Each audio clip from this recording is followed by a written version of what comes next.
में कदम रखे तब मेरे पर राम मंदिर के केस में एनएसए लगाया गया और 1.5 महीना मैंने जेल काटा था। तो मुझे इस बात से कोई फर्क नहीं पड़ता। और ये तब भी ऐसे फर्जी आंकड़े, फर्जी नारे लेकर के आते थे ये बताने के लिए कि हमारा वोट जाते हैं। लेकिन जब हिंदू वोट बैंक की कल्पना साकार हो गई, हिंदू खड़ा हो गया, अब इनकी रूह कांपने लगी है। हम ये नहीं कहते तुम पाकिस्तान चले जाओ, लेकिन अब तुम्हारी अनियंत्रित कोई भी मांग, असंवैधानिक कोई भी विषय तुम्हारा ये देश पूरा करने के लिए तैयार नहीं है। हिंदू समाज तैयार नहीं है इन बातों के लिए। वो पूछ रही थी कि वो मुसलमान है, कहेगा कि अंदर हमको देश दे दीजिए। हमने कहा अंदर क्यों देश दे दीजिए?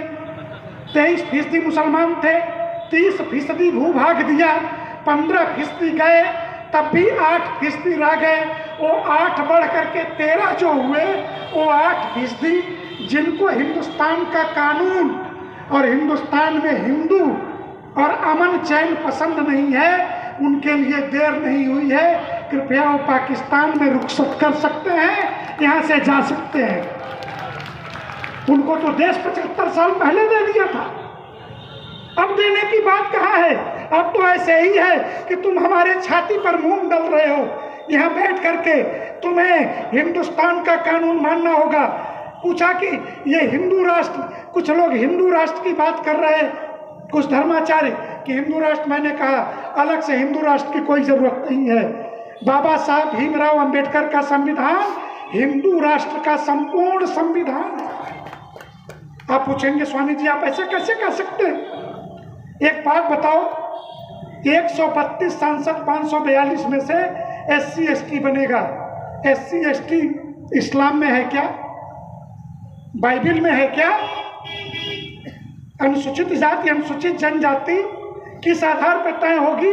तो आप चाहे अनचाहे मनुस्मृति की वर्ण व्यवस्था को स्वीकार करते हैं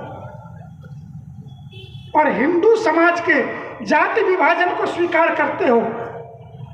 एक बात स्पष्ट कर दूं कि हमारे यहाँ व्यवस्था की दृष्टि से विभाजन है, लेकिन अस्पृश्यता नहीं है। अस्पृश्यता होती, छुआछूत होता तो कभी रैदास की शिष्या मीरा नहीं होती,